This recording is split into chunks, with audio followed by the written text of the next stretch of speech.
que dice, si no es por las buenas, será por las malas. Si no es por amor, será por la fuerza. Bueno, esa es una expresión bien humana. Quiere decir, se nos acaba la paciencia, entró la ira, Si no es por las buenas, es por las malas. Y a veces cuando pensamos en Dios, pensamos desde nuestra perspectiva humana en esa actitud divina. Eso no existe, querido. Dios es amor, Dios es misericordia, Dios es fuente de toda bondad. El problema es que Dios tiene su territorio, el territorio del amor, de la misericordia, de la vida, de la sabiduría, de las bendiciones. Si tú permaneces en ese territorio, pues las bendiciones te alcanzan, la vida te alcanza, tienes sabiduría. Es un terreno maravilloso, es el terreno de la plena felicidad. Infelizmente el pecado hizo separación entre nosotros y Dios. El pecado nos arrastra de Dios. Y al arrastrarnos de Dios, fuera de Dios, nos arrastra fuera del territorio de la bendición. Y este es el territorio del dolor, de la injusticia, de la violencia, del desamor, del orgullo, del pecado, de los vicios, la miseria, en fin. Aquí hay muerte, aquí no es una muerte instantánea, es una muerte en gerundio, morir muriendo, lentamente vas muriendo. Pero me vas a decir, pero pastor, yo conozco mucha gente que está en el territorio de la bendición y también sufre. Claro, pues querido, porque vivimos en un mundo de dolor, un mundo castigado por el pecado. Pero cuando Cristo venga eso acabará. Ahora, aunque los hijos de Dios que están en el territorio de la bendición sean atacados por el dolor no los desespera, no los destruye, no los mata. Y hay otra cosa, el dolor puede durar un día, 2 días, pero siempre habrá un amanecer nuevo, un mañana mejor. Entonces no te desesperes. Pero en la lección de esta semana vamos a ver que el pueblo, Dios habló muchas veces a su pueblo, una vez y otra vez y otra vez. En los capítulos 7, 8, 9, 10, 11, hasta el 12 se habla del reinado del rey Acaz, las advertencias para Acaz, pero pues el rey era incrédulo, no confiaba en las promesas divinas. Y tal es el rey, tal es el pueblo, tal es el sacerdote, tal es el pueblo. Entonces el pueblo también era un pueblo pagano, estaba en la iglesia todos los sábados, iba al ritual, ofrecía sacrificio, pero todo era mero formalismo, no vivían una vida real, auténtica, personal, de comunión con Cristo.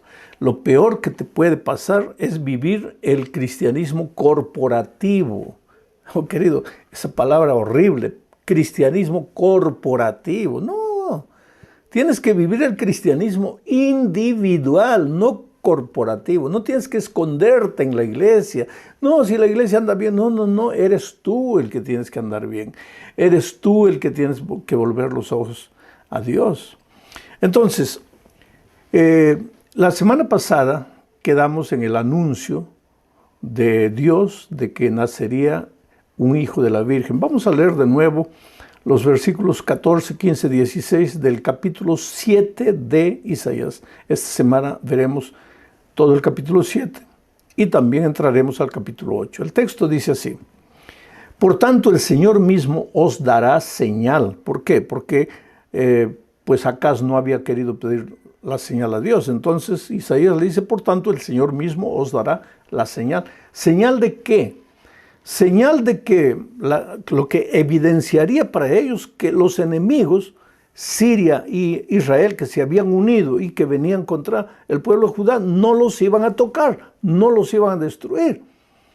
¿Y cuál era la señal? Por lo tanto, él mismo os dará señal. He aquí que la Virgen concebirá y dará a luz un hijo y llamará su nombre Emmanuel. Ahora, querido, hay mucha discusión en torno a este texto, porque nunca se supo en el Antiguo Testamento que una virgen hubiera dado a luz un hijo. El único caso que nosotros sabemos es el de María, la sierva de Dios, que concibió por obra del Espíritu Santo al Señor Jesucristo. El Señor Jesucristo no fue hijo de hombres, no tuvo participación humana, fue un milagro del Espíritu Santo. Dios se hizo carne conforme a la profecía, conforme a la promesa divina para alcanzar al ser humano en su desesperación. En el Antiguo Testamento no se conoce de ninguna virgen, pero nosotros sabemos que este texto se refería a María. ¿Por qué? Porque Mateo lo menciona, Mateo lo dice. Mateo usa este texto para referirse al nacimiento del Señor Jesucristo. Y entonces la Biblia se complementa. El Nuevo Testamento es el cumplimiento del Antiguo Testamento. Esta virgen era María y este hijo era Jesús. Pero la profecía era interesante, voy a repetir, porque no era solo la promesa del hijo. Dice, por tanto, el Señor mismo os dará señal, he aquí que la Virgen concebirá y dará a luz un hijo y llamará su nombre Emmanuel. Ahora sigue. Comerá mantequilla y miel hasta que sepa desechar lo malo y lo bueno. Porque antes que el niño sepa desechar lo malo y escoger lo bueno, la tierra de los dos reyes que tú temes será abandonada. Interesante. Esta profecía fue presentada al rey Acaz. ¿Por qué? Porque estaba con miedo de que Siria se había juntado con Israel. Peca y el rey de Siria se habían juntado y venían contra él. Entonces Dios le manda el mensaje a través de Isaías al rey Acaz para no temer, pero el rey no cree en la promesa. Entonces Isaías le dice, pues Dios te va a dar la señal de que su palabra es permanente, que tus enemigos no te van a derrotar. Y la señal es que una virgen dará a luz. Y ese niño no tendrá una edad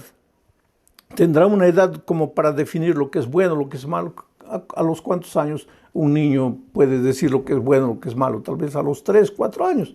Y la profecía decía, cuando el niño ya sepa distinguir lo bueno y lo malo, tus enemigos, esos dos tizones humeantes, ya habrán desaparecido. Y efectivamente fue así. Poco tiempo después de esta profecía, Asiria ya no existía. Israel ya había sido llevado cautivo. ¿Por qué? Siria ya no existía.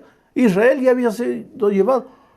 Rezín y Peca, los reyes sirios y de Israel, estaban derrotados porque los asirios de Babilonia habían venido y los habían derrotado. Pero querido, esta profecía es interesante porque ahora sigo leyendo el versículo 18.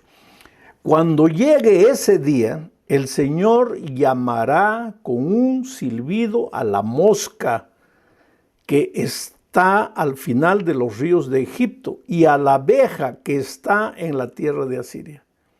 Aquí figuradamente se está refiriendo a los egipcios como la mosca y a los asirios como la abeja. Abejas y moscas inundarán esta tierra. Quiere decir, los asirios vendrían del este y los del sur subirían los egipcios. ¿Para qué? Para destruir al pueblo de Judá. Versículo 19. Y estas vendrán, moscas y abejas, estas vendrán y acamparán en todos los valles desiertos y en las grietas de las piedras y en todos los zarzales y en todas las matas. O sea, los enemigos, los ejércitos enemigos harían una destrucción completa en el pueblo de Judá.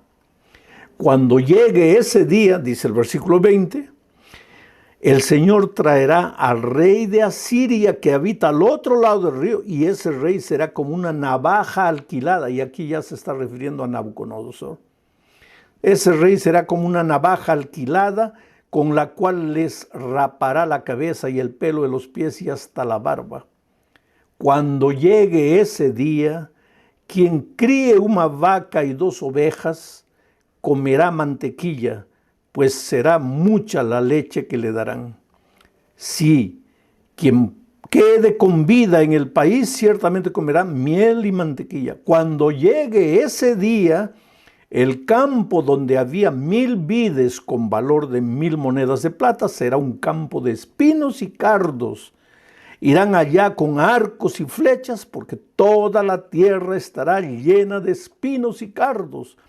Por temor de los espinos y cardos, nadie irá a ninguno de los montes antes cultivados con azada, porque solo servirán como pastizales de bueyes para que los ganados los pisoteen. O sea, ¿qué es lo que está haciendo Dios aquí?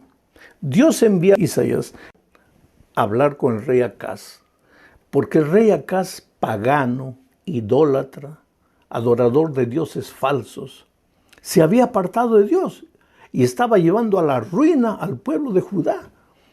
Ahora venían los sirios unidos con los de Israel a atacarlos y Judá estaba desesperada, temblando como árboles cuando soplados por el viento. Pero Dios le manda un mensaje de esperanza. Sin embargo, el rey no cree, no confía. Dios le anuncia la solución en un niño que nacerá de una virgen. Le dice que cuando ese niño estará pequeñito todavía, sus enemigos ya habrán sido destruidos, pero el rey no cree. El rey está de ojo en Asiria, de Babilonia, queriendo que tal vez ellos me van a ayudar para enfrentar a estos enemigos que vienen.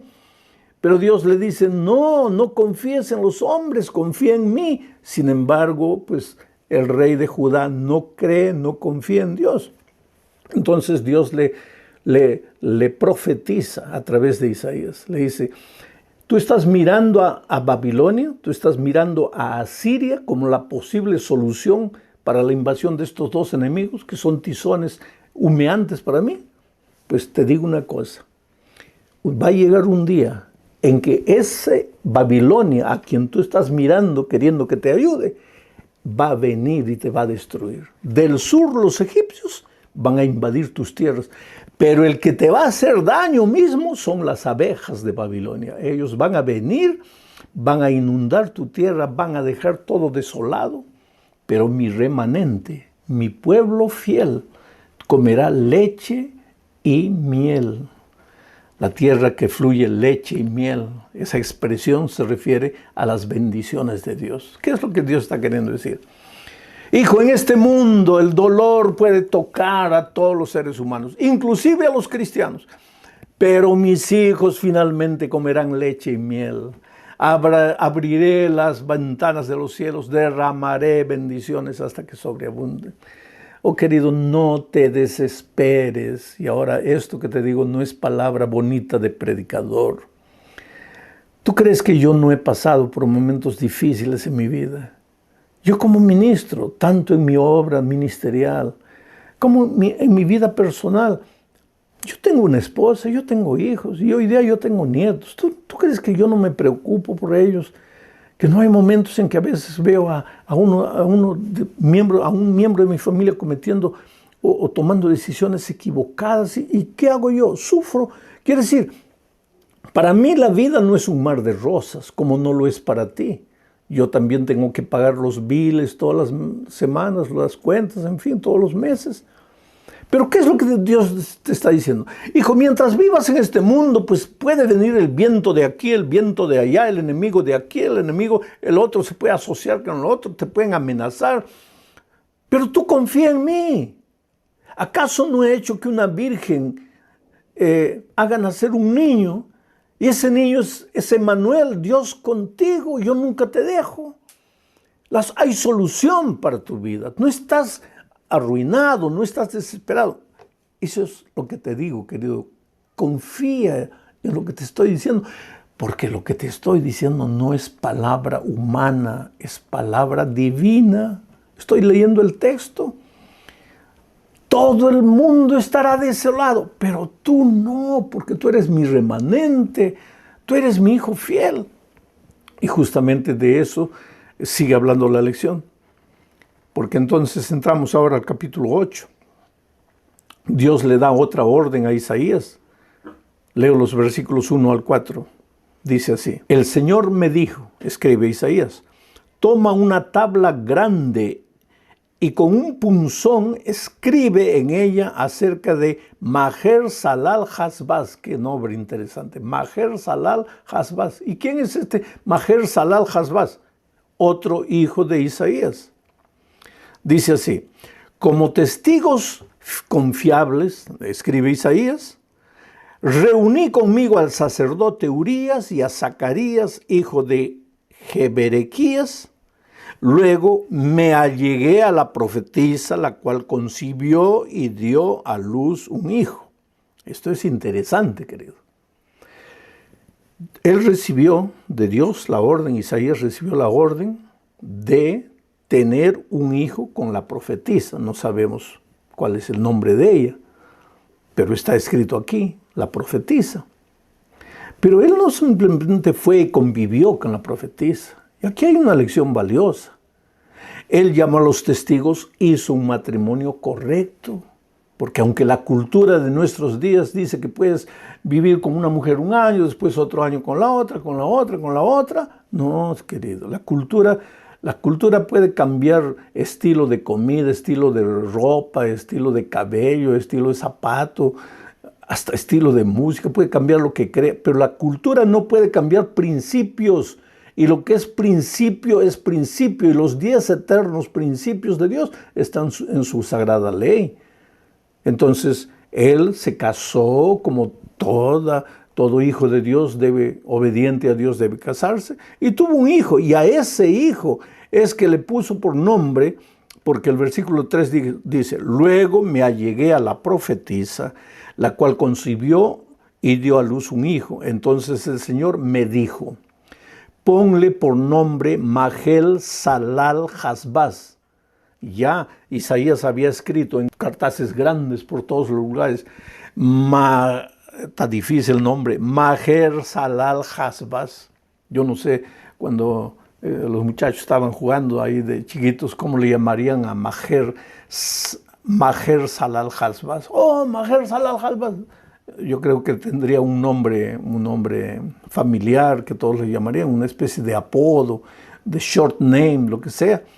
Pero ese Maher-Shalal-Hash-Baz tenía un propósito, porque era un mensaje. ¿Y qué mensaje era ese? El mensaje. Porque antes que el niño sepa decir Padre mío, ese niño, y Madre mía, antes que diga, la riqueza de Damasco y los despojos de Samaria serán llevados ante el rey de Asiria. Una vez más viene la promesa de Dios. Ese tu hijo, que quiere decir, viene el enemigo para devastar todo. Ese es el nombre de Maher-Shalal-Hash-Baz. Viene el enemigo para acabar con todo. Antes que ese niño empiece a hablar, tus enemigos ya habrán sido derrotados. Cree en eso. Pero pues el rey era contumaz y no creía. Se llamaba Acaz, pero era contumaz, terco, hundido en la cultura de sus días, idólatra. Se acordaba de Dios en los momentos difíciles, pero no era capaz de creer. Y Dios le coloca ahora, a través de la vida del hijo de Isaías, ese nombre, Maher-Shalal-Hash-Baz, que diciendo, arrepiéntete, porque si no te arrepientes, el enemigo viene y te va a despojar, se va a llevar todo. Pero él no hace caso a nada. Leo más, Isaías capítulo 8, versículos 5 al 7, dice, el Señor me habló una vez más y me dijo, este pueblo, dirigido por Acaz, rechazó las aguas de Siloé, que quiere decir paz. Rechazó las aguas de Siloé, porque Dios estaba ofreciendo paz. Dios le estaba ofreciendo protección. Cree en mí, yo acabo con tus enemigos. Pero dice así, este pueblo rechazó las aguas de Siloé, que corren tranquilas, y se sintió feliz con Rezín y con el hijo de Remalías. Por lo tanto, el Señor hará que los inunden por completo las impetuosas y abundantes aguas del río. Es decir, hará que el rey de Asiria los inunde con todo su poder, y ese rey cubrirá todos sus ríos y rebasará todas sus riberas. Dios te llama con amor, querido. Ahora no digas Dios te llama por las malas, porque Dios no llama a nadie por las malas. Dios te llama con amor, te ofrece Siloé, la paz. Pero si tú no quieres, y voluntariamente, y tercamente, y rebeldemente te vas a la tierra del dolor, abandonas el territorio del amor, pues solito vas a sufrir las consecuencias. Y cuando estés llorando, cuando tus enemigos te hayan derrotado, cuando estés en la miseria, los que no entienden el evangelio te van a decir, estás siendo castigado por tus pecados. Dios no te está castigando por tus pecados. tú solito estás sufriendo las consecuencias de vivir fuera del territorio de la bendición. Coloca eso en tu cabeza y en tu corazón, mi amigo. Dios te ama, Dios quiere lo mejor para ti. Pero si te habla con amor y te ofrece la paz, el Siloé en la persona de Jesucristo, y tú no quieres, pues vendrán las aguas del río, del pecado, del dolor, de la miseria, para hacerte sufrir. No porque Dios te castiga, sino porque tú escogiste ese camino. Por eso no tenemos nada que temer si confiamos en Dios. Leo ahora el capítulo 8, versículos 13 al 15. Dice, santifiquen al Señor de los ejércitos y solo a Él. Hagan solo un santo de Dios, solo Él. Que Él sea para ustedes la única razón de su temor. Hagan de Él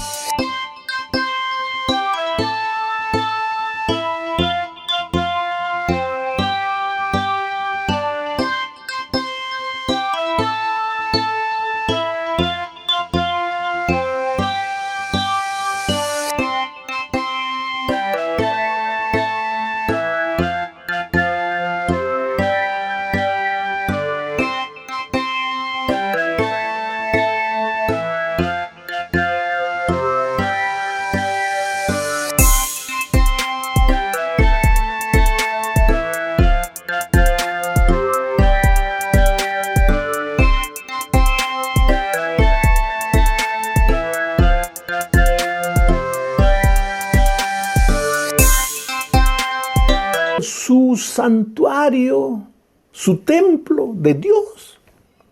No hagan solo del templo de ladrillo y cemento, su templo, su santuario, que sea el propio Dios.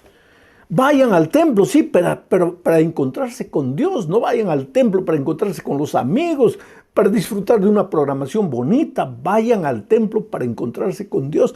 Que hagan de Él su santuario.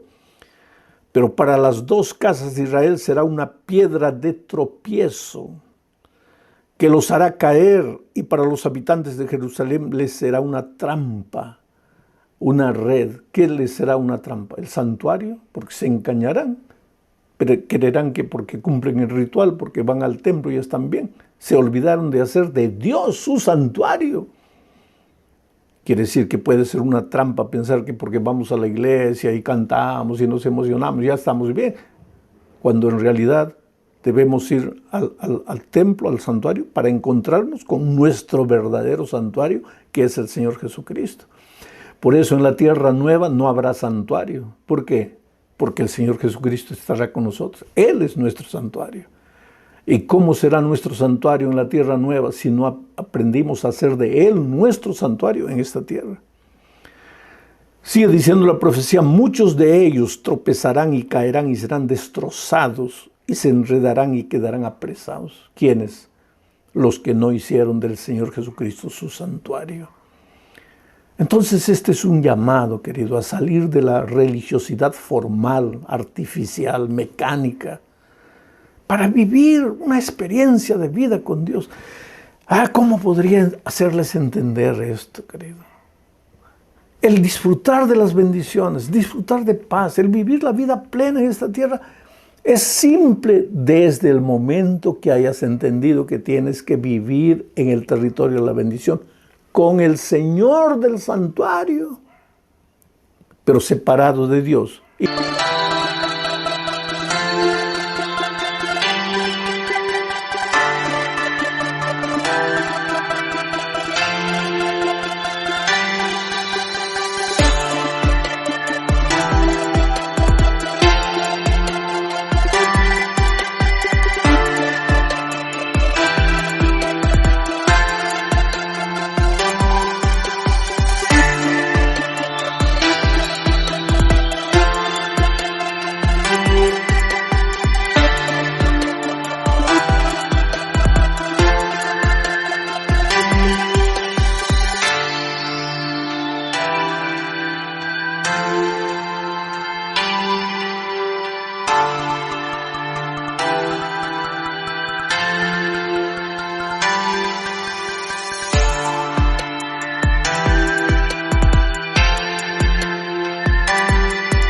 y viniendo una vez por semana a la iglesia y pensando que con eso ya está bien.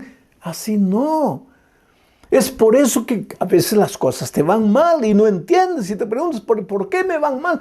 Porque tu cristianismo es artificial, es mecánico, es de forma. No estás viviendo la real vida cristiana. Termino el comentario de hoy hablando de la terrible desgracia del pueblo de Judá, porque en lugar de volverse a Dios y de escuchar todos estos consejos, se volvió a los espiritistas a consultar con los muertos acerca de los vivos.